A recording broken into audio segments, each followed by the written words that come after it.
नमस्कार, सी 24 तास बातमीपत्रात आपलं स्वागत। बातमीपत्राच्या सुरुवातीला एक नजर टाकूयात आजच्या हेडलाईन्सवर। कळंब येथे पतसंस्थेच्या तगाद्यामुळे आणि टाटा फायनान्स या कंपनीने ट्रॅक्टर ओढून नेल्याने नैराश्यपोटी शेतकऱ्याची आत्महत्या। पाबळ येथील 28 वर्षीय विवाहित महिलेवर बलात्कार करणारा नराधम पोलिसांनी केला गजाआड।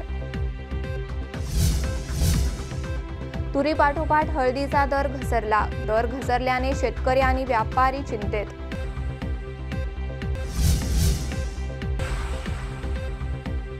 आणि खासदार शिवाजीराव आढळराव पाटील यांच्या वाढदिवसानिमित्त विविध कार्यक्रमांचे आयोजन।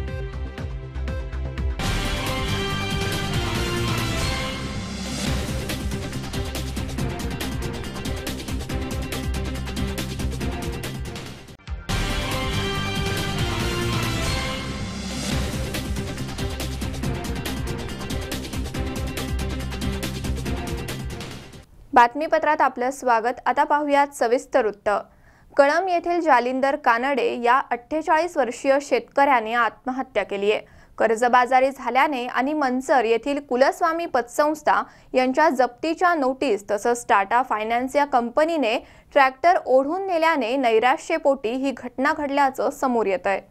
आंबेगाव तालुक्यातील कळंब येथील 48 वर्षीय शेतकरी जालिंदर देवबा कानडे यांनी कर्जबाजारी झाल्याने आणि कुलस्वामी पतसंस्था मंचर यांच्या जप्तीच्या नोटीस तसंच टाटा फायनान्स या कंपनीने ट्रॅक्टर ओढून नेल्याने नैराश्यपोटी 7 मे रोजी दुपारी 3 वाजण्याच्या सुमारास गळफास घेऊन आत्महत्या केली आहे।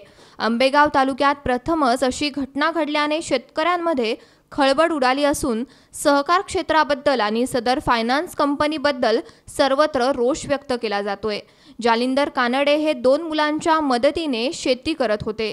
त्यांनी 2 वर्षांपूर्वी कुलस्वामी कोऑपरेटिव्ह सोसायटीमधून स्वतःच्या स्थावर मालमत्तेवर 38 लाख रुपये कर्ज घेतलं होतं।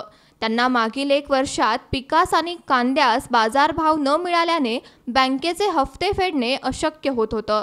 तसेच त्यांनी काही रक्कम भरली होती, परंतु दिनांक 23 एप्रिल रोजी जप्तीपूर्व नोटीस कुलस्वामी सोसायटीकडून काढण्यात आली। या कर्ज रकमेवर विविध व्याज आणि दंड आकारून 43 लाख रुपये थकबाकी असल्याचा नोटीसमध्ये उल्लेख आहे। तसेच सदर नोटीस मिळाल्यापासून 21 दिवसात भरणा न केल्यास स्थावर मालमत्ता जप्तीचा उल्लेख नोटीसमध्ये करण्यात आला आहे। तसेच टाटा फायनान्स नारायणगाव यांनी ट्रॅक्टर ओढून नेला या वसुलीच्या धाकापोटी त्यांनी आत्महत्या केली असल्याचं त्यांचा मुलगा गणेश कानडे यांनी सांगितलंय। मंचर परिसरात खासगी फायनान्स सावकार्या तसेच पतसंस्थेच्या मुदतीपूर्वीच जप्ती नोटिसा कर्जदारांना काढण्यात येत असल्याने अशा प्रकारे अनेक शेतकरी व्यापारी सर्वसामान्य मेटाकुटीस आलेत। आमचे वडील जालिंदर कानडे यांनी काल दुपारी 12 वाजता फाशी घेतली। कुलस्वामी कोऑपरेटिव्ह कर्ज असल्यामुळे त्यांनी कर्जाची सक्त वसुलीसाठी त्यांनी नोटीस पाठवली, दबाव आणला, फाशी घेतली। एक मिनिट, ट्रॅक्टर ओढून नेला, टेन्शनने त्यांनी फाशी घेतली। मी पोलीस उपनिरीक्षक BS Gadge, Manchar police station नेमणूक असून काल रोजी पोलीस स्टेशनमध्ये हजर असताना कळंब येथील माळीमळा सोपान देवबा कानडे यांनी फोन करून सांगितले की त्यांचा भाऊ जालिंदर देवबा कानडे वय 55 वर्षे यांचा मुलगा धनेश यांनी कुलस्वामिनी पतसंस्था याच्याकडून शेती सपाटी करण्यासाठी काय ते कर्ज घेतले होते ते आणि त्यांच्या वडिलांनी देवबा कानडे यांनी ट्रॅक्टरसाठी पैसे घेतले होते। ते ट्रॅक्टर 2-3 दिवसापूर्वी घेऊन गेलेले आहेत फायनान्सवाल्यांनी। त्यामुळे ते कर्जापोटी निराशा होऊन त्यांनी आपल्या घरात राहत्या घराला लोखंडी याला फाशी घेतलेली असे कळवल्यानंतर त्याप्रमाणे त्यांनी त्यांचा नातेवाईक आम्ही बाबूराव भालेराव यांनी पोलीस स्टेशनला खबर दिली। त्याप्रमाणे जाऊन पंचनामा वगैरे सगळं केलेलं आहे। प्राथमिक चौकशीमध्ये असे निष्पन्न झाले कर्ज घेतलेले त्यांच्या मुलांनी त्याला जामीनदार होता, जालिंदर हा मुलाच्या कर्जाला, आणि वडिलाच्या ट्रॅक्टरच्या वेळेला तो जामीनदार होता। हे नोटीस जे मिळाले त्या कर्जाच्या पोटी निराशपोटी होऊन तो आत्महत्या केलेला। प्राथमिक चौकशी चालू आहे। सदरचा तपास पोलीस आम्ही स्वतः आणि पोलीस हवालदार गाडगे हे पोलीस निरीक्षक सुनील गोडसे यांच्या मार्गदर्शनाखाली करत आहोत। आयुब शेख, सी 24 तास, जुन्नर। शिरूर लोकसभेचे खासदार शिवाजीराव आढळराव पाटील आणि अखिल भारतीय मराठा महासंघाचे अंकुश लांडे यांच्या वाढदिवसानिमित्त सामुदायिक विवाह सोहळा पार पडलाय। या सोहळ्यात 9 जोडपी विवाहबद्ध झाली आहेत। अखिल भारतीय मराठा महासंघ आणि श्री गणेश चौरंगीनाथ मित्रमंडळ लांडेवाडी यांच्या वतीने खासदार शिवाजी आढळराव पाटील आणि अंकुश लांडे यांच्या वाढदिवसानिमित्त लांडेवाडी येथे सामुदायिक विवाह सोहळ्याचं आयोजन करण्यात आलं होतं। यावेळी 9 जोडपी विवाहबद्ध झाली आहेत। या सामुदायिक विवाह सोहळ्याच्या माध्यमातून समाजसेवेचा वसा गेली अनेक वर्षे जपत आलो असून समाजात हुंड्यामुळे होणाऱ्या आत्महत्या, हुंडाबळीच्या घटना थांबविण्यासाठी समाजातील प्रत्येकाने सामुदायिक विवाह सोहळा ही एक चळवळ करण्याची गरज असल्याचं मत अखिल भारतीय युवक मराठा महासंघाचे पुणे जिल्हाध्यक्ष अंकुश लांडे यांनी व्यक्त केलंय।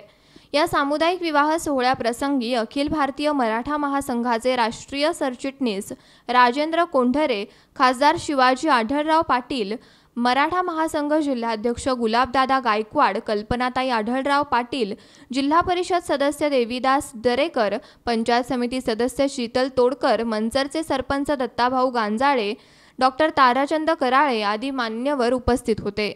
आणि अशाच प्रकारचे सामुदायिक विवाहाच्या सोहळ्याच्या निमित्तानं राज्यामध्ये सामुदायिक विवाह सोहळ्याची जी पंढरी आपण समजतो, खेड जुन्नर या भागामध्ये ज्या पद्धतीने विवाह होतात तसे महाराष्ट्रभर व्हावे अशी एक सदिच्छा व्यक्त करतो। आणि आपण हा चांगला उपक्रम आयोजित केल्याबद्दल अखिल भारतीय मराठा महासंघाची युवक शाखा आणि गणेश चौरंगीनाथ मित्र मंडळाचे सर्व पदाधिकारी यांना सुद्धा अतिशय मोठ्या मनाने धन्यवाद देतो। आणि आपलं करावं तेवढं कौतुक कमीच आहे। याबद्दल पुन्हा एकदा शुभेच्छा देऊन माझे 2 शब्द संबोधतो। जय हिंद, जय महाराष्ट्र। मराठा महासंघ, श्री गणेश चौरंगीनाथ मित्रमंडळ, त्याचप्रमाणे आमचे गावचे सुपुत्र तरुण मित्र अंकुश लांडे आणि त्यांचे सर्व सहकारी, आमच्या गावचे सर्व मंडळ, त्यामध्ये शिवशक्ती मंडळ आणि सर्व लांडेवाडी ग्रामस्थ, भैरवनाथ पतसंस्था आणि आपल्या सगळ्यांच्या वतीनं, सगळ्यांच्या आशीर्वादानं, सगळ्यांच्या सहकार्यानं गेले अनेक वर्ष ह्या जागेवर बहुतेक ह्याच दिवशी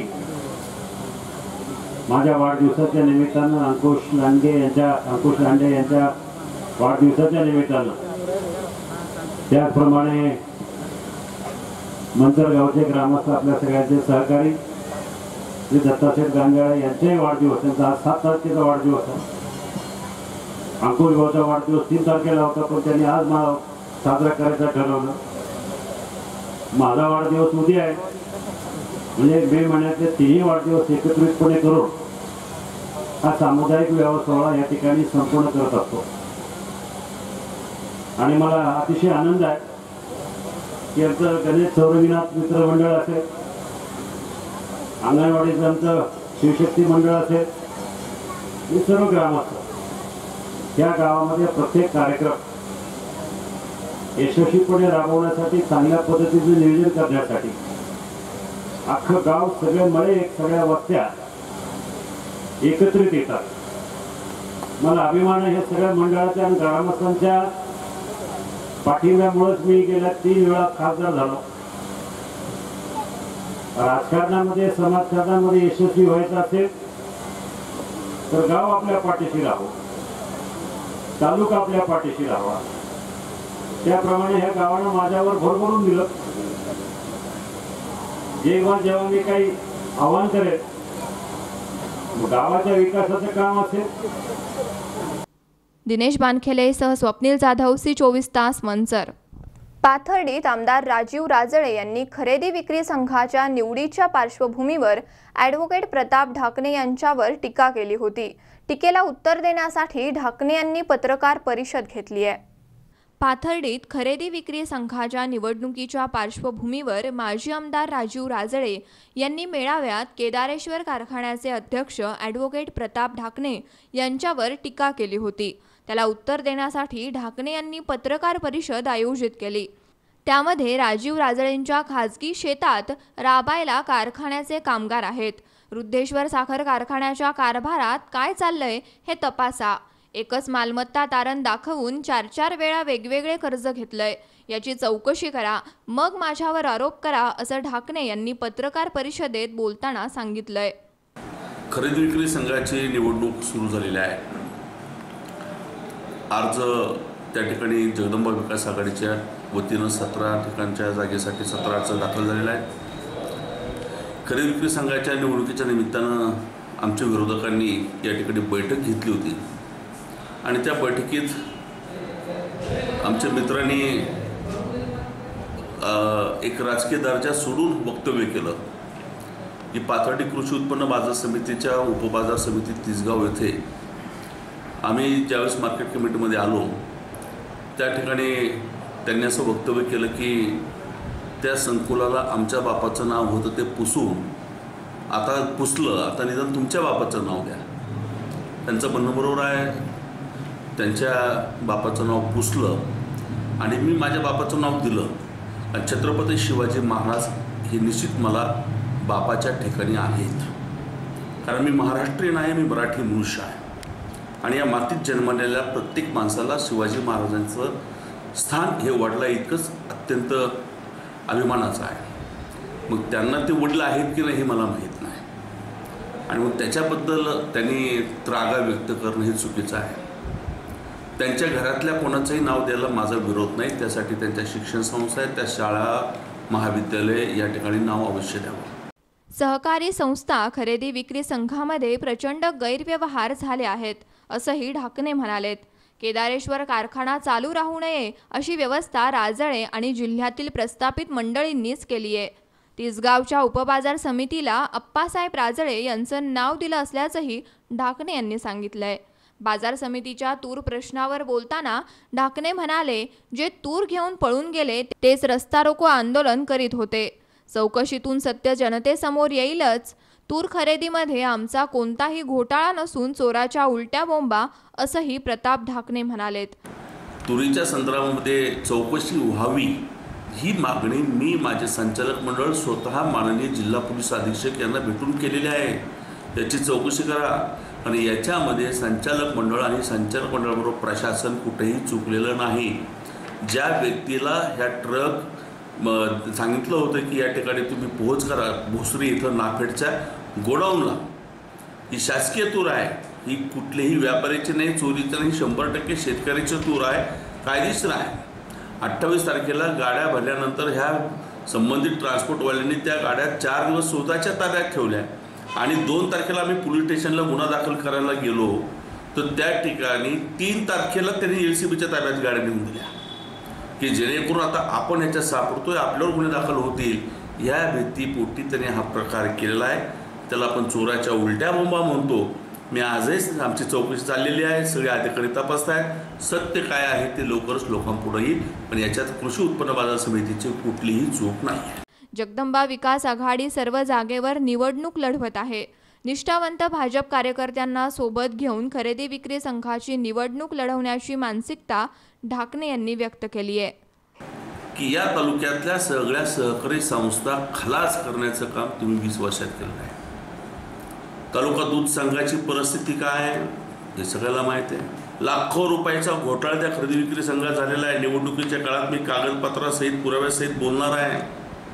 त्या ठिकाणी एकच पेट्रोल पंप खरेदी विक्री संघाने चालवला. त्या पेट्रोल पंपाचं काय इतिहास आहे ह्या सगळ्या पाथर्डीकरांना माहिती आहे. आणि सहकार तुम्ही आम्हाला शिकवण्यात आहे, पण सहकार शिकवता तर हे ध्यान ठेवा की कृषी उत्पन्न बाजाराच्या संदर्भात आपण बोलताना कृषी उत्पन्न बाजार समिती तुमचीच सत्ता होती आणि तुमच्या सत्तेमध्ये प्रचंड गैरव्यवहार झाला. त्याची चौकशी झाली आणि शासनाने चौकशी करून त्या ठिकाणी प्रशासक नेमला. तुम्हाला कोणता नैतिक अधिकार आहे आम्हाला सहकार्याबद्दल बोलण्याचा? तुम्ही केदारेश्वरचं सांगता. केदारेश्वरच्या बाबतीमध्ये या जिल्ह्यातल्या प्रस्थापित तुमच्या सहित सगळ्या मंडळींनी केदारेश्वर सतत बंद कसा राहील, कारण तो ऊसतोडणी कामगाराचा कारखाना आहे आणि तो कसा बंद राहील, कसा विकेल याची सतत तुम्ही काळजी वाहिली. मदत तर सोडाच, पण बंद पाडण्याचा प्रकार तुम्ही सातत्याने केला. तुमच्या कारखान्यात जर आज बँक बाजूला टाकली तर तुमचा कारखाना तरी 8 दिवस चालेल का? आज त्या कारखान्यामध्ये कसा गैरकारभार आहे याची कल्पना आम्हाला आहे. आम्हाला आज तरी बोलायला भाग पडू नका. आज त्या कारखान्याचे कर्मचारी त्या शेतात राबतात, ते काय माहीत नाही का तालुक्याला? तुम्ही काय सहकार शिकवता? जिल्हा बँकेमध्ये एकच तारण देऊन 4-4 वेळा एकाच तारणावरती तुम्ही कर्ज उचलता. तुम्ही आम्हाला काय सहकार सांगता? या ठिकाणी आम्ही जगदंबा विकास आघाडीच्या वतीनं अर्ज भरलेले आहेत आणि त्याचबरोबर भारतीय जनता पार्टीचे जे निष्ठावंत कार्यकर्ते आहेत त्यांनी देखील व्यक्तिगत मतदारसंघामध्ये अर्ज भरलेले आहेत. निश्चितपणानं सगळ्यांना सोबत यायची आमची मानसिकता आहे. त्यांची तयारी असेल तर आम्ही त्यांना सोबत यायला तयार आहोत. मुकुंद लोहिया, C24 तास, पाथर्डी. पुण्यातील कचरा प्रश्न जटिल झाल्याने ग्रामस्थांमध्ये तीव्र संताप दिसत होता. मात्र मुख्यमंत्र्यांनी एका महिन्यात पुण्याच्या कचरा प्रश्नावर ठोस योजना करू असं आश्वासन दिल्यानंतर ग्रामस्थांनी आंदोलन स्थगित केलंय. पुणे शहरातील कचरा विकेंद्रित पद्धतीने जिरवण्यात येईल. प्रत्येक प्रभागात कचरा प्रकल्प सुरू करून तिथला कचरा तिथेच जिरवण्यासाठी उपाययोजना करण्यात येतील. कचरा प्रश्नावर महिनाभरात उपाययोजना करण्याचे आश्वासन मुख्यमंत्री देवेंद्र फडणवीस यांनी पालिका पदाधिकारी आणि ग्रामस्थांना दिलंय. मुख्यमंत्री देवेंद्र फडणवीस यांनी रविवारी पालिकेतील पदाधिकारी आणि उरुळी देवाची ग्रामस्थांची बैठक बोलावली होती. पुण्यातील कचरा प्रश्न जटिल झाल्याने ग्रामस्थांमध्ये तीव्र संताप दिसत होता. मुख्यमंत्र्यांनी ग्रामस्थांकडून 1 महिन्याचा वेळ घेतला असून एका महिन्यात पुण्याच्या कचरा प्रश्नावर ठोस योजना करू, यावर ग्रामस्थांनी आंदोलन स्थगित करावे असे फडणवीस म्हणालेत. ग्रामस्थांनी मुख्यमंत्र्यांच्या आश्वासनाला प्रतिसाद देत हे आंदोलन स्थगित केलंय. गेले काही दिवस सातत्याने 2 गावांमध्ये ज्या ठिकाणी मोठ्या प्रमाणात कचरा टाकला जातो त्या दोन्ही गावातल्या गावकऱ्यांनी कचरा बंद आंदोलन पुकारल्यामुळे पुण्यातल्या कचऱ्याचा प्रश्न हा जटिल झाला होता. देवाची उरळी आणि फुरसुंगी या दोन्ही ठिकाणी हे आंदोलन सुरू होतं आणि त्यामुळे बरीच अडचण तयार झाली होती. आज त्या ग्रामस्थांसोबत आम्ही बैठक घेतली आहे. मुळामध्ये अनेक वर्षापासनं हा प्रश्न या ठिकाणी प्रलंबित होता आणि यापूर्वी देखील बऱ्याच बैठका झाल्यामुळे ग्रामस्थांचा एक आक्रोश होता की दरवेळेस बैठका होतात पण या संदर्भातला कुठलाही निर्णय होत नाही. प्रामुख्यानं त्यांच्या ज्या मागण्या होत्या त्या मागण्यांच्या संदर्भात आज आम्ही या ठिकाणी चर्चा केलेली आहे. विशेषतः पुण्यामध्ये जास्तीत जास्त विकेंद्रित पद्धतीनं कचरा कसा जिरवता येईल या संदर्भातला एक बृहत प्लॅन आम्ही तयार करणार आहोत. त्याचप्रमाणे नवीन टेक्नॉलॉजीजचा वापर करून कशा प्रकारे आपण कचऱ्यावरची प्रक्रिया ही करू शकू त्या संदर्भातला प्लॅन आम्ही तयार करणार आहोत. ज्या आत्ता भरावभूमी क्षेपणभूमी म्हणून वापरल्या जात आहेत देवाची उरुळी आणि फुरसुंगीच्या जागा यांचं कॅपिंग आपल्याला कसं करता येईल त्या संदर्भातला प्लॅन आपण तयार करणार आहोत. आणि म्हणून त्यांना मी या निमित्ताने विनंती केली की 1 महिन्याचा वेळ त्यांनी द्यावा. या 1 महिन्यामध्ये एक त्याचा नीट प्लॅन हा आम्ही तयार करून त्यांच्यासमोर मांडू आणि त्यांनी ज्या ज्या बाबी त्या ठिकाणी मांडलेल्या आहेत त्या सगळ्या बाबींचं त्या प्लॅनच्या माध्यमातून एक लॉंग टर्म सोल्युशन हे आम्ही निश्चितपणे मांडणार आहोत. त्यांच्या अजून काही छोट्या मागण्या होत्या. विशेषतः त्या काळामध्ये ज्या लोकांना नोकऱ्यांवर घेतलं त्यांना टेम्पररी नोकऱ्यांवर घेतलं होतं तर त्याला विशेष बाब म्हणून राज्य सरकार त्यांना कायम नोकरीमध्ये घेईल असं आश्वासन मी दिलेलं आहे. त्या ज्यावेळी संपूर्ण जी काही भरावभूमी क्षेपणभूमी आहे याचं कॅपिंग होईल त्यावेळेस त्या जमिनी आम्हाला परत करा अशा प्रकारची एक मागणी त्यांनी केली होती. मी त्यांना हे आश्वस्त केलं आहे की सर्वोच्च न्यायालयाच्या एका निर्णयामुळे अधिग्रहित जमिनी देता येत नाही पण त्यातला काही भाग त्यांना कसा देता येईल किंवा त्यांना कसं कम्पन्सेट करता येईल या संदर्भात राज्य सरकार हे निश्चितपणे त्यातनं काही ना काही मार्ग काढेल. त्यासोबत तिथे पिण्याच्या पाण्याचा प्रश्न आहे, तिथे दवाखान्याचा प्रश्न आहे, तिथल्या काही विकास कामांचा प्रश्न आहे. याला एक टाईम बाउंड अप्रोचमध्ये या गोष्टी देखील त्या ठिकाणी देण्यात येतील असाही निर्णय मी दिलेला आहे. आणि 1 महिन्याच्या आत हा बृहत प्लॅन सगळा तयार करून आम्ही त्यांच्यासमोर मांडणार आहोत आणि त्यांना देखील विश्वासात घेऊन आम्ही हे काम करणार आहोत. ग्रामस्थांनी याला उत्तम प्रतिसाद दिलेला आहे. त्यांनी आपलं जे आंदोलन आहे ते स्थगित केलेलं आहे. आणि आता माझा प्रश्न असा असणार आहे की महानगरपालिका आणि राज्य सरकार मिळून आम्ही सगळे त्याच्यामध्ये पुढच्या महिन्याभरात एक चांगला नीट प्लॅन जो पुण्याच्या पुढच्या 25, 30, 40 वर्षाचा कचऱ्याचा प्रश्न त्या ठिकाणी सॉल्व्ह करू शकेल अशा प्रकारचा प्लॅन आम्ही तयार करू आणि त्या प्लॅनच्या माध्यमातून त्यांना देखील विश्वासात घेऊन एका टाईम बाउंड पद्धतीनं हा प्लॅन आम्ही इम्प्लिमेंट करणार आहोत. मी ग्रामस्थांचे देखील आभार मानतो. अमोल उदमले सह हर्षल कोठावदे, C24 तास, पुणे. बातमीपत्रात घेऊयात एक छोटीशी विश्रांती. तुम्ही पाहत रहा C24 तास, जगा वर्तमानात बिनधास्त.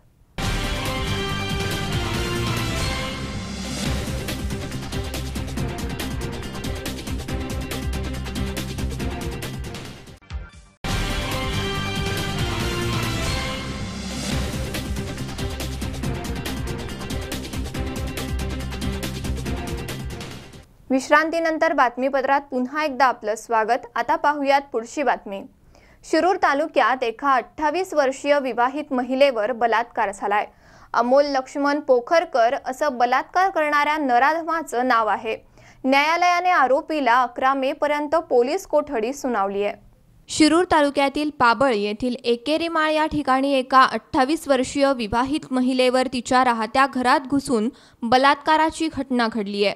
तर बलात्कार करणारा लोणी तालुका आंबेगाव येथील रहिवासी आहे।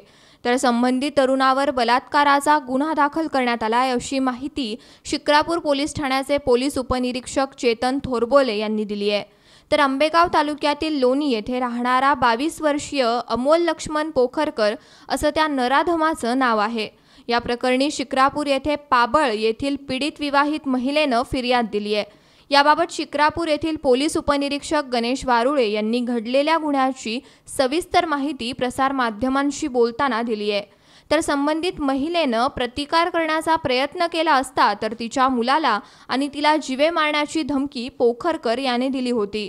तिच्यावर झालेला अत्याचार तिने तिच्या पतीला सांगितल्यामुळे हे प्रकरण बाहेर पडलं। तर आरोपी हा त्यांच्या नात्यातील असून पीडित महिलेला आधार देत तिच्या पतीने पोलिसांशी संपर्क साधून पोलीस ठाण्यात फिर्याद दिली आणि आरोपी शिरूर न्यायालयासमोर हजर करण्यात आलाय। न्यायालयाने आरोपी अमोल पोखरकर याला 11 मे पर्यंत पोलीस कोठडी सुनावली आहे। पोलीस निरीक्षक रमेश गलांडे यांच्या मार्गदर्शनाखाली पोलीस उपनिरीक्षक चेतन थोरबोले आणि गणेश वारुळे पुढील तपास करतायत। पाबळ येथील एकेरीमाळा तालुका शिरूर जिल्हा पुणे येथे घडलेली आहे। सदरची घटना ही अतिशय निंदनीय अशी घडलेली आहे। विवाहित महिला वय वर्ष 28 हिच्यावर आरोपी नामे अमोल लक्ष्मण पोखरकर वय वर्ष 22 याने घरात घुसून तिच्यावर अत्याचार केलेला आहे। त्याप्रमाणे महिलेने शिक्रापूर पोलीस स्टेशन येथे फिर्याद दिलेली आहे। त्याप्रमाणे शिक्रापूर येथे गुन्हा रजिस्टर नंबर 197/17 22/452 376 323/506 प्रमाणे गुन्हा दाखल झालेला आहे। आरोपीला त्वरित अटक करून त्यांना मान्य कोर्ट शिरूर येथे आज रोजी आम्ही हजर करीत आहोत। सदरचा तपास माननीय पोलीस श्री रमेश गलांडे सोप यांच्या मार्गदर्शनाखाली आम्ही स्वतः PSI वारुळे करत आहोत। साधारण आता इथं तुम्ही जे पाठवला त्याला पुढं काय शिक्षा होऊ शकते? याचा शिक्षा आता ते कोर्ट ठरवणार, शिक्षा पोलिसांचा अधिकार नाही शिक्षा। सुनील पिंगळे, C24 तास, पाबळ। आंबेगाव तालुक्यातील चांडोळी खुर्द येथील ग्रामस्थांनी लोकसहभागातून गावाच्या प्रवेशद्वाराच्या बांधकामाचं काम सुरू केलंय। त्यामुळे ग्रामस्थांच्या एकीचं सर्वत्र कौतुक होतंय। सध्याच्या काळात राजकीय हस्तक्षेपामुळे गावातील एकोपा लोप पावत असताना आंबेगाव तालुक्यातील चांडोळी खुर्द येथील ग्रामस्थांनी लोकसहभागातून गावाचे आकर्षक प्रवेशद्वार बांधण्याचे काम सुरू केले असून यासाठी येणारा सर्व खर्च ग्रामस्थांनी स्वखर्चातून केलाय। त्यामुळे ग्रामस्थांच्या एकीचे सर्वत्र कौतुक होत आहे। चांडोळी खुर्द या ठिकाणी गावाच्या प्रवेशद्वाराचे लोकसहभागातून काम सुरू आहे।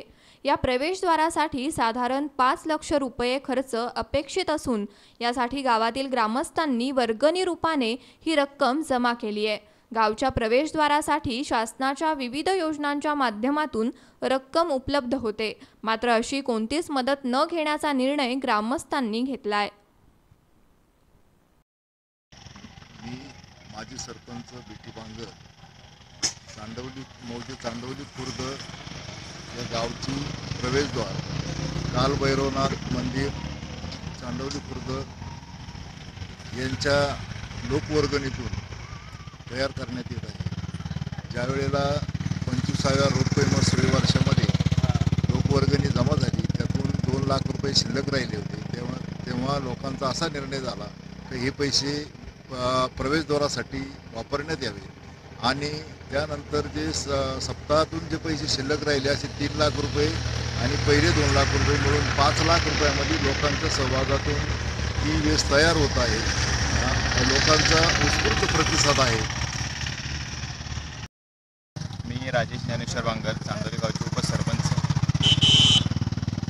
त्या गावचं बरेच दिवसापासून चालू होतं वेस व्हायची अखंड हरिनाम सप्त्याच्या शिल्केमधनं शिल्लक ठेवून आणि बऱ्याच वर्षाची इच्छा होती की वीज पाहिजे गावाला, म्हणून विशीचं काम चालू केलं.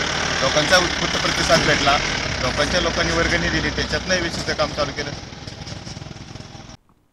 दिनेश बानखेलेसह स्वप्नील जाधव, C24 तास, मंचर. राहुरीत चारचाकी वाहनाच्या व्यवहारातील रक्कम बँकेतून काढून घरी नेत असताना लघुशंकेसाठी थांबलेल्या इस्माच्या मोटरसायकलच्या डिकीतून 6,000 रुपयांची रक्कम लांबविण्यात आली आहे. याबाबत राहुरी पोलीस ठाण्यात गुन्हा दाखल करण्यात आला आहे. राहुरी तालुक्यातील येवले आखाडा येथील चंद्रकांत विक्रम आव्हाड यांनी चारचाकी गाडी खरेदी केली होती. गाडीच्या मूळ मालकाला पैसे देण्यासाठी श्री आव्हाड यांनी मंगळवारी सकाळी राहुरी येथील बँकेतून 60,000 रुपये काढले होते. ते पैसे बँकेतून काढून त्यांनी त्यांच्या बॉक्सर मोटरसायकल क्रमांक MH17 P891 या दुचाकी गाडीच्या डिकीत ठेवून घरी निघाले होते. नवी पेठेतील राहुरी ग्रामीण रुग्णालयाजवळील ठिकाणी लघुशंकेसाठी गेले असता तेवढ्या वेळात कोणीतरी अज्ञात चोरट्याने डिकीतील 60,000ची रक्कम लांबविली आहे. याबाबत श्री आव्हाड यांनी दिलेल्या फिर्यादीवरून गुन्हा दाखल करण्यात आला असून पुढील तपास राहुरी पोलीस करीत आहेत. मनोज साळवेसह सतीश फुलसौंदर, C24 तास, राहुरी.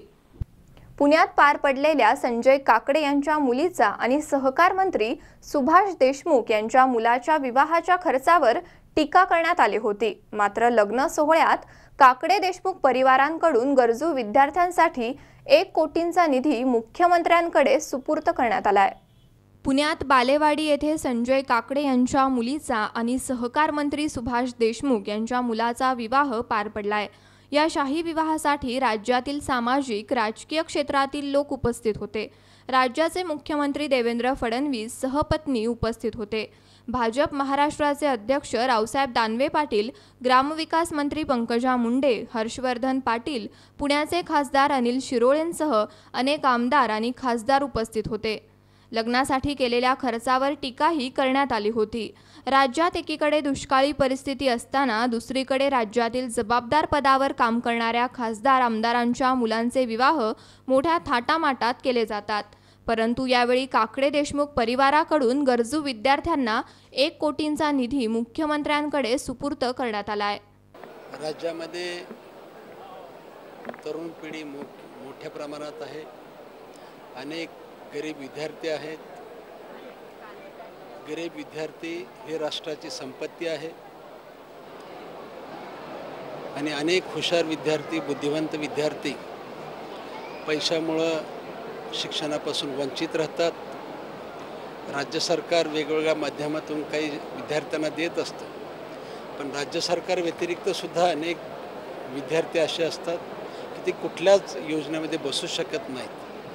आणि अशा मुलांचं शिक्षणापासून वंचित राहू नये म्हणून काकडे देशमुख परिवारानं 1 कोटी रुपयाचं डिपॉझिट ठेवलेलं आहे आणि त्याच्यावरचं जे व्याज येणार आहे त्या व्याजातून विद्यार्थ्याचं शिक्षण, हे जे गरीब विद्यार्थी आहेत राज्यामधले, त्या गरीब विद्यार्थ्यांची शैक्षणिक फी भरण्याचा हेतू या निमित्तानं रोहन आणि कोमलच्या विवाहप्रित्यर्थ आयोजन केलेलं आहे.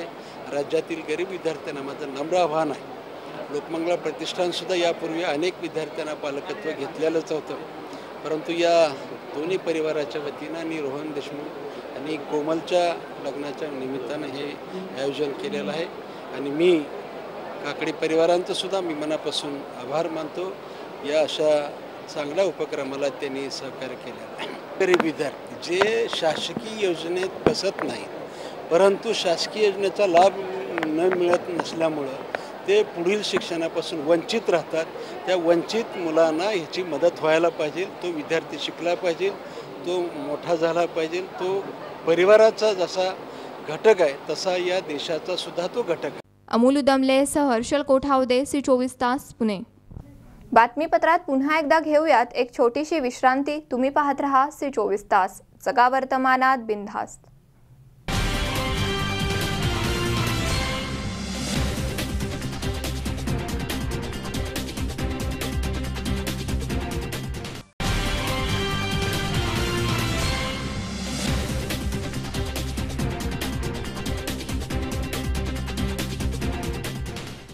विश्रांतीनंतर बातमीपत्रात पुन्हा एकदा आपलं स्वागत. आता पाहूयात पुढची बातमी. तुरीपाठोपाठ हळदीचा दरही आता चांगलाच गडगडलाय। तेजीच्या अपेक्षेने हळद घेऊन ठेवलेल्या व्यापाऱ्यांनाही मंदीचा फटका बसलाय। 2012 नंतर प्रथमच हळदीचा दर मोठ्या प्रमाणावर घटल्याने शेतकरी आणि व्यापारी चिंतातूर झालेत। सांगली ही हळदीची देशातील प्रमुख बाजारपेठ आहे। स्थानिक आवकेसह कर्नाटक, आंध्र प्रदेश, तामिळनाडू, तेलंगणामधून सांगलीत हळदीची मोठी आवक होते। सन 2013-14 मध्ये 7,63,083 क्विंटल, सन 2014-15 मध्ये 10,10,000, सन 2015-16 मध्ये 9,36,608 क्विंटल, तर सन 2016-17 मध्ये 8,53,539 क्विंटल हळद आवक झाली आहे। एप्रिलपासून आज अखेरही हळदीची रेकॉर्ड ब्रेक आवक सुरू आहे। सांगली बाजार समितीच्या 65 वर्षांच्या इतिहासात प्रथमच मोठी आवक झाली आहे। सन 2016-17च्या हळद उत्पादनाचा अंदाज चुकलाय।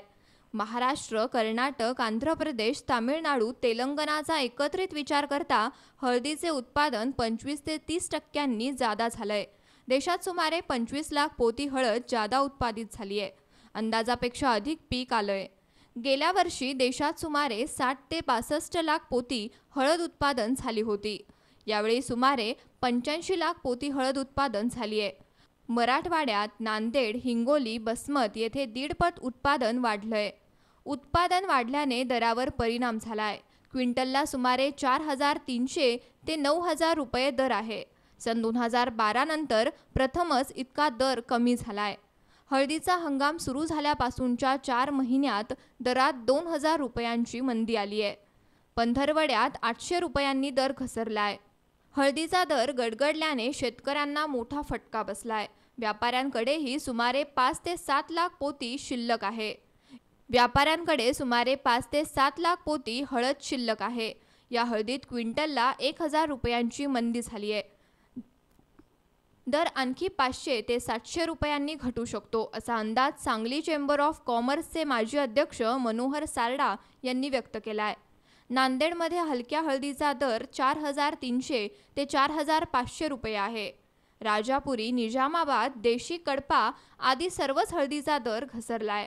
पावसामुळे सांगलीत 2 दिवस हळद सौदे बंद होते। 17 प्रकारच्या शेतीमालाला भाव आहे, पण हळद आणि गुळाला हमी भाव नाही। हळदीचे दर जर वाढवायचे असतील तर शासनाने निर्यात प्रक्रिया उद्योगावर भर दिला पाहिजे। औषधी वापर वाढवण्यासाठी अधिकाधिक संशोधन आणि साठवणुकीची व्यवस्था केली पाहिजे। तसेच हळदीला एकरी 60 ते 70 हजार इतका खर्च आहे। त्यामुळे क्विंटलला कमीत कमी 10,000 दर मिळालाच पाहिजे, तरच शेतकऱ्याला शेती परवडेल। देशातील सर्वात मोठ्या हळदीची बाजारपेठ जी सांगलीची आहे, त्या बाजारपेठेमध्ये हळदीचे भाव दिवसेंदिवस घसरायला लागलेले आहेत आणि त्याचं कारण म्हणजे आवक जादा आहे, उत्पादन जादा आहे असं सांगितलं जातं।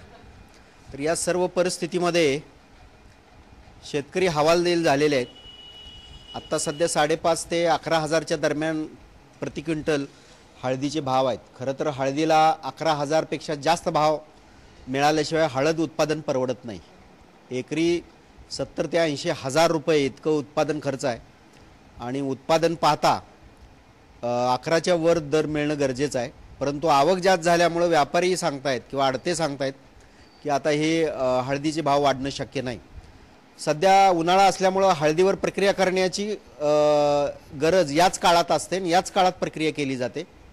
पावसाळी हवा लागली की हळद मऊ पडते आणि ती दळणं वगैरे मर्यादा पडतात। हे सगळी परिस्थिती बघता हळदीचे भाव 11,000च्या वर राहण्यासाठी सरकारनं आणि बाजार समित्यांनी लक्ष घालणं गरजेचं आहे। पणन संचालकांनीही यात लक्ष घालून निर्यातीचे वाव बघायला पाहिजेत। हळदीवर प्रक्रिया करण्याच्या उद्योजकांना हाताशी धरून त्यांच्याशी आत्ताच या खरेदीबाबत आग्रह धरून कुठल्याही परिस्थितीमध्ये शेतकऱ्यांना जास्तीत जास्त हळदीची खरेदी करायला लावली पाहिजे आणि जर या पद्धतीनं दर पडत असतील तर सरकारनंही हळद खरेदीमध्ये उतरून त्यांना पुढच्या वर्षी किंवा पुढच्या काळामध्ये निर्यात करता येईल, यात कुठलंही नुकसान होणार नाही।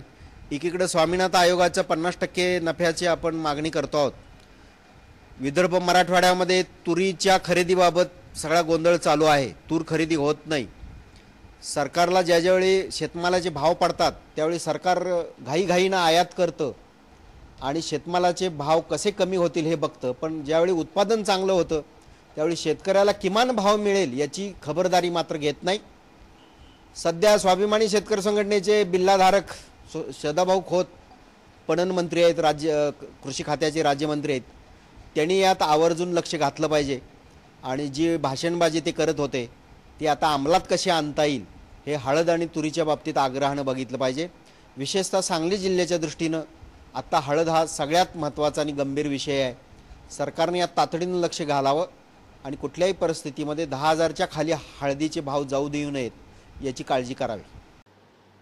हळदीच्या देशातील एकूण उत्पादन जे आहे ते 2012 सालानंतर प्रथमच हे यंदाचे वर्षी पुन्हा मोठं पीक आलेलं आहे. 3-4 वर्षामध्ये जे पीक आलं होतं हळदीचं त्या पिकाच्या तुलनात्मकदृष्ट्या यंदा जवळजवळ 25 ते 30 लाख पोती हळदीचं उत्पादन जास्त आहे. तामिळनाडू, तेलंगणा, आंध्र, महाराष्ट्र, ओरिसा आणि कर्नाटक ही सगळी राज्यातला उत्पादनाचा अंदाज व्यापाऱ्यांनी जो काढला आहे त्यामध्ये 25-30% जर जास्त आलं तर गेल्या 3-4 वर्षामध्ये व्यापाऱ्यांना नाहक मार लागलेला आहे. व्यापाऱ्यांचे अंदाज बरेच चुकले. जिथं 52-55 लाख पोती पीक यायला पाहिजे तिथं 62, 65, 70 लाखाची पीक आली आहे. आणि दरवर्षी जो स्टॉक शिल्लक राहतोय माल, नवीन माल येण्याच्या पूर्वी तो देखील प्रचंड मोठा राहायला लागला. त्यामुळे व्यापाऱ्यांना आणि शेतकऱ्यांना दोघांनाही गेल्या 3-4 वर्षामध्ये बराच मार लागलेला आहे. यंदाचं उत्पादन जास्त असल्यामुळे सुरुवातीला सीझन सुरू झाल्यापासून जवळजवळ एप्रिलच्या शेवटचा आठवडा यामध्ये शेतकऱ्यांना बराच दर मिळालेला आहे. खाली जवळजवळ 6,500 आणि वरती जवळजवळ 12,000. परंतु या 10-15 दिवसामध्ये मान्सूनचा रिपोर्ट चांगले आल्यानंतर शिवाय उत्पादनाचा अंदाज चुकल्यानंतर मराठवाड्यामध्ये निघालेली हळद जी आहे त्या हळदीमुळं हळदीचा दर अचानक जवळजवळ 700-800 रुपये पुन्हा घटला आहे. या घटलेल्या भावामध्ये ज्यांचा माल आता शेतकऱ्यांच्याकडे जो राहील त्यांना निश्चित मार बसणार आहे. कारण काय 500-700 रुपये घटले त्यामुळे मराठवाड्यातला माल आणि प्रत्येक सेंटरवरचा माल थोडा शेतकऱ्यांच्या हातात शिल्लक राहिलेला आहे. याच्या विरुद्ध बाजूला व्यापाऱ्यांनी देखील जो फेब्रुवारी, मार्च, एप्रिल महिन्यामध्ये माल घेतलेला आहे, स्टॉक केलेला आहे त्यामध्ये देखील त्यांना 1,000-1,500 रुपयाचा मार लागलेला आहे. एकंदरीत एक्सपोर्ट कमी नाही आहे, निर्यात अत्यंत चांगली आहे, लोकल ग्राहकी चांगली आहे. परंतु साईड मार्केट उदाहरणार्थ मिरची आहे, धने आहे किंवा अन्य वस्तू आहेत त्यामुळे दर घटल्यामुळे व्यापाऱ्याला प्रत्येक वस्तूत यंदाच्या वर्षी मार लागलेला आहे. त्यामुळे यंदाच्या हा अंदाज जो आहे की भविष्यात येणाऱ्या 2018पर्यंत बहुतेक हळदीमध्ये फक्त उछाळा येईल 200-500 रुपयाचा. हळदीत मोठी तेजी येण्याची काही शक्यता नाही आहे.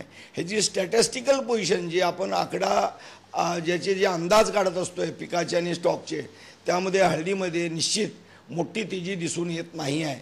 आणि यामध्ये आणखी एक गोष्ट आता निदर्शनात आणून द्यायची आहे की गेली 5-6 वर्ष सांगली शेतकऱ्यांच्या हिताच्या दृष्टीने आणि व्यापाऱ्यांच्या हिताच्या दृष्टीने एक आवाज उठवत आहे की पुन्हा गेल्या 25-30 वर्षानंतर प्रथमच सांगलीला, हळदीला आणि महाराष्ट्राला, मराठवाड्याला असं महत्त्व आलेलं आहे.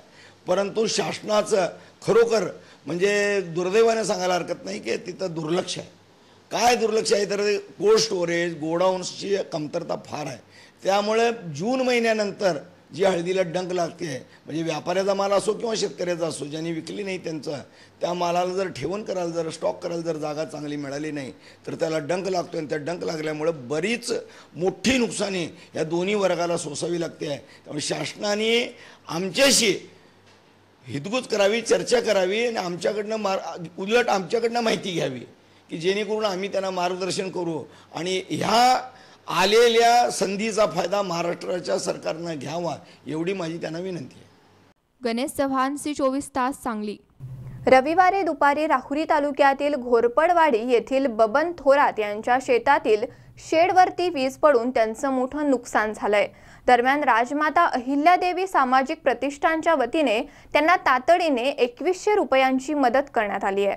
राहुरी तालुक्यातील घोरपडवाडी येथील बबन नाना थोरात यांच्या शेतातील शेडवरती सायंकाळी 5 वाजता वीज पडून मोठं नुकसान झालंय.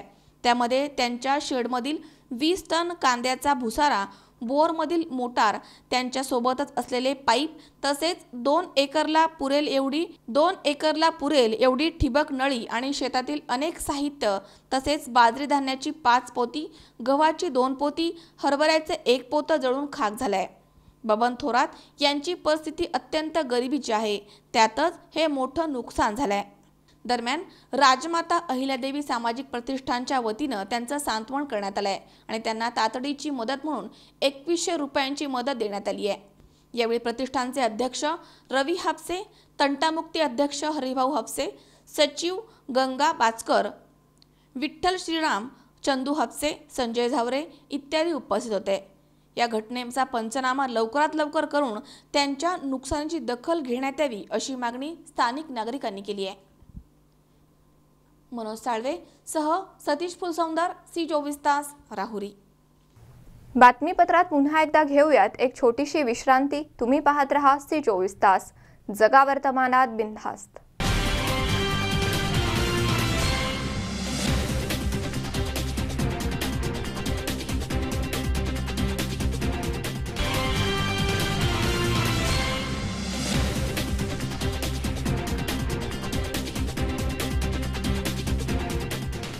विश्रांतीनंतर बातमीपत्रात पुन्हा एकदा आपलं स्वागत. आता पाहूयात पुढची बातमी.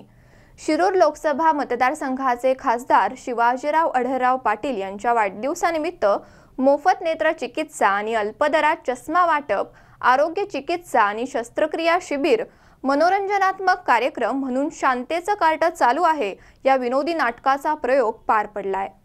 खासदार शिवाजीराव अढळराव पाटील यांच्या 61व्या वाढदिवसाच्या पूर्वसंध्येला दिनांक 7 मे रोजी रात्री 10 वाजता प्रसिद्ध सिने अभिनेते भाऊ कदम, प्रियदर्शन जाधव, विशाखा सुभेदार, सुनील तावडे यांच्या शांतेचं कार्ट चालू आहे या नाटकाचा प्रयोग पार पडलाय. या कार्यक्रमाचे आयोजन मंचर गावचे सरपंच दत्ताभाऊ गांजाळे यांनी केलं होतं. यावेळी रात्री 12 वाजता खासदार शिवाजीराव अढळराव पाटील आणि मंचरचे सरपंच दत्ताभाऊ गांजाळे यांचा केक कापून वाढदिवस साजरा करण्यात आलाय. आंबेगाव तालुका मराठी पत्रकार संघाचे अध्यक्ष सदानंद शेवाळे, उपाध्यक्ष संजय भोर, कार्याध्यक्ष दिनेश बानखेले, सचिव अमोल जाधव, सल्लागार संजय कोकणे इत्यादींनी पुष्पगुच्छ देऊन अभिनंदन केलंय. लांडेवाडी येथील भैरवनाथ पतसंस्था या ठिकाणी मोफत नेत्र चिकित्सा आणि अल्पदरात चष्मा वाटप संपन्न झालेल्या शिबिरास रुग्णांनी मोठा प्रतिसाद नोंदवलाय. तसेच मंचर येथील संपर्क कार्यालयात आयोजित करण्यात आलेल्या शिव आरोग्य चिकित्सा आणि शस्त्रक्रिया शिबिरात सहभागी झालेल्या रुग्णांची हृदय, मेंदू आणि मणक्याच्या शस्त्रक्रिया मोफत करण्यात येणार असल्याची माहिती या शिबिराचे आयोजक शिव उद्योग सेनेचे तालुका अध्यक्ष सागर प्रकाश काजळे यांनी सांगितलंय. आणि आपण वाढदिवस किंवा मोठे समारंभ साजरे करावे या मताचा मी नसतो, पण आज सगळ्यांचा आग्रह आहे आणि म्हणून आपण सर्वजण मोठ्या संख्येने या ठिकाणी उपस्थित झाला. अनेकांनी मला शुभेच्छा फोनवरून दिल्या, अगदी देशा परदेशामधून सुद्धा. मी तर नम्रपणे आणि प्रामाणिकपणे सांगेन की मी राजकारणात आलो, समाजकारणात आलो फक्त आणि फक्त लोकांचं प्रेम ही सिंदुरी घेऊन आलो. ना माझ्या पाठीमागे कुठला राजकीय वारसा, ना कुठला इतिहास, ना कुठली परंपरा. फक्त लोकांचं प्रेम घेऊन मी समाजामध्ये उतरलो आणि काही नसताना लोकांनी मला या विभागातून बलाढ्य शक्तीच्या विरोधामध्ये पहिल्यांदा खासदार म्हणून निवडून दिलं.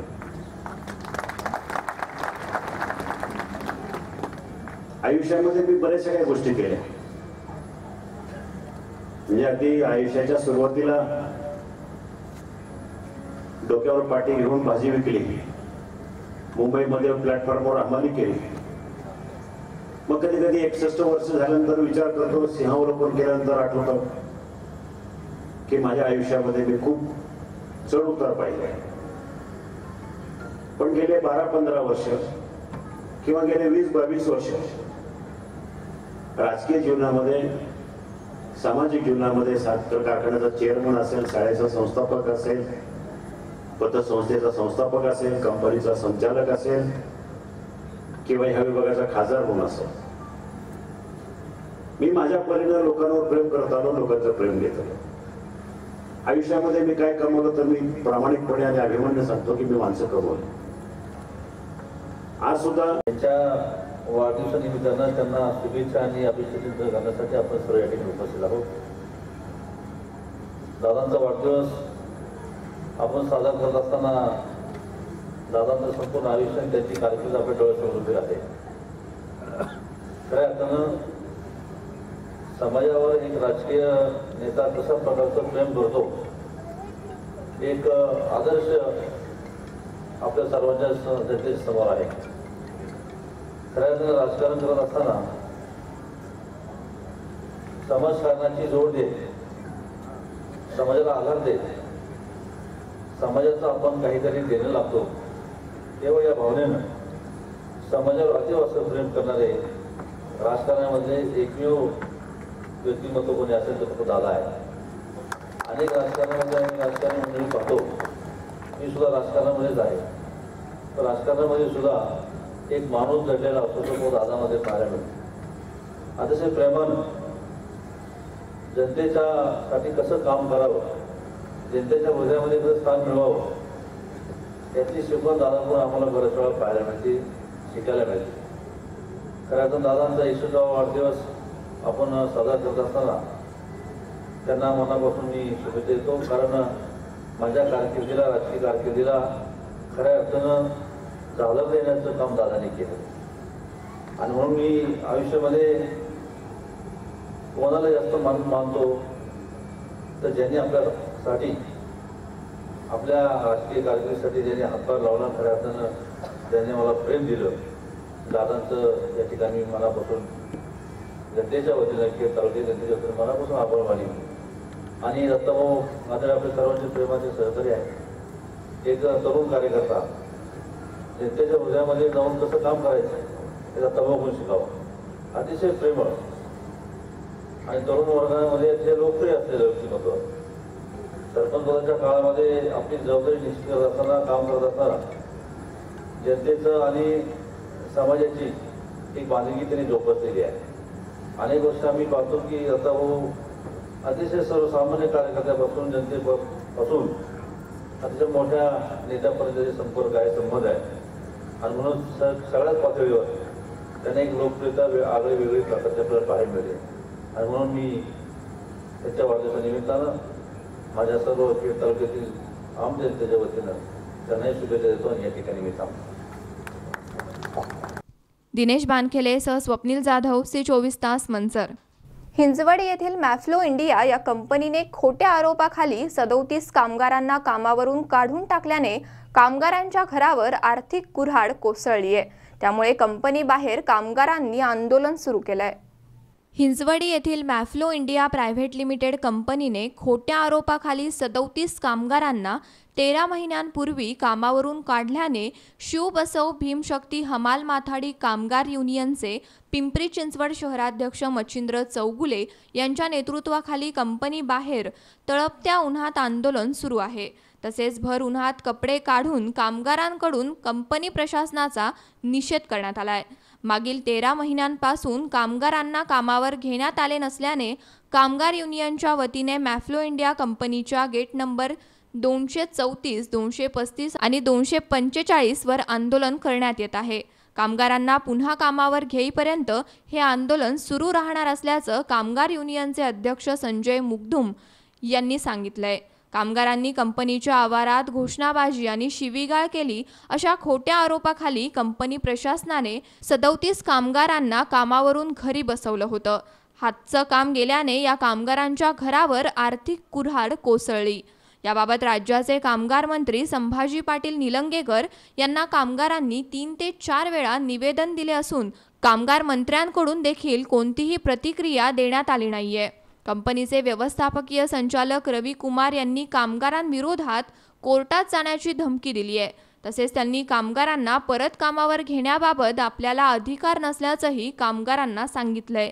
एकीकडे कोर्टात जाण्याची धमकी देतात तर दुसरीकडे आपल्याकडे अधिकार नसल्याचं सांगतात. हे दुटप्पी धोरण कंपनीच्या अधिकाऱ्यांकडून अवलंबलं जातंय. त्यामुळे कामगारांमध्ये नाराजीचा सूर पसरलाय. ही कंपनी आपला कुठले महाराष्ट्रात पोरांना काढून कंपनीच्या कॉन्ट्रॅक्ट बेसवरती आज वर्षभर झाले. कोणी आम्ही रिप्लाय देऊन वैतागलो, कोणी आमचं रिप्लाय द्यायला तयार नाही. याचा कारण निवाडा काढा. मी बोला आता या कंपनीला काय करायचं. आज गाव सोडून गाव करून शेती बंद आहे, गाव सोडून शेतकरी लोकांचे पोरं पण आल्यात कामं करा, तरी पण त्यांना पण इथं पण अत्याचार व्हायला लागले. यांचा पोराला काय करा. महाराष्ट्र लोकांची लायकी आहे का नाही. आजी म्हणतात का अवकात नाही आहे. काय करायचं या गोष्टीसाठी. त्याचा निवाडा तुम्हीच करा. कंपनी आमचा मान्यता फक्त एकच कंपनीला पोरांनी कामाला घ्यावं हेच आमचं म्हणणे. अजून आम्हाला काहीच प्रॉब्लेम नाही. जोपर्यंत आमच्या कामगारांना आतमध्ये घेणार नाहीत तोपर्यंत आमचा हा प्रकार चालूच राहील आणि कामगारांना कामावर घेतलंच पाहिजे. त्यांनी काही अन्याय केलेला नाही. त्यांच्यावर खोटे आरोप लावले, खोटे आरोप लावून त्यांना कामावरून काढण्यात आलेलं आहे. रवी कुमार महेश आहे आरोप सिद्ध केलेले की गुन्हेगार आहेत पोरं म्हणून. बाबा त्या गोष्टी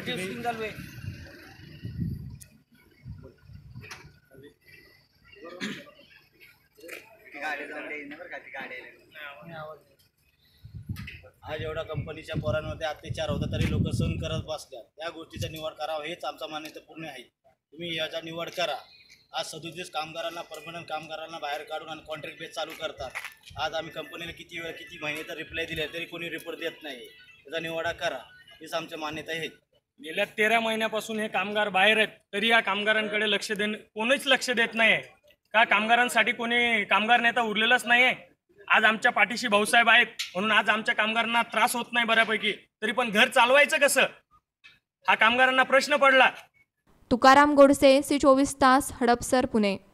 बातमीपत्रात पुन्हा एकदा एक नजर टाकूयात आजच्या हेडलाईन्सवर. कळंब येथे पतसंस्थेच्या तगाद्यामुळे आणि टाटा फायनान्स या कंपनीने ट्रॅक्टर ओढून नेल्याने नैराश्यपोटी शेतकऱ्याची आत्महत्या. पाबळ येथील 28 वर्षीय विवाहित महिलेवर बलात्कार करणारा नराधम पोलिसांनी केला गजाआड.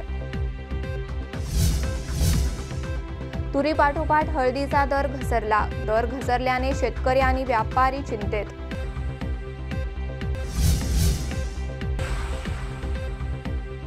आणि खासदार शिवाजीराव आढळराव पाटील यांच्या वाढदिवसानिमित्त विविध कार्यक्रमांचं आयोजन.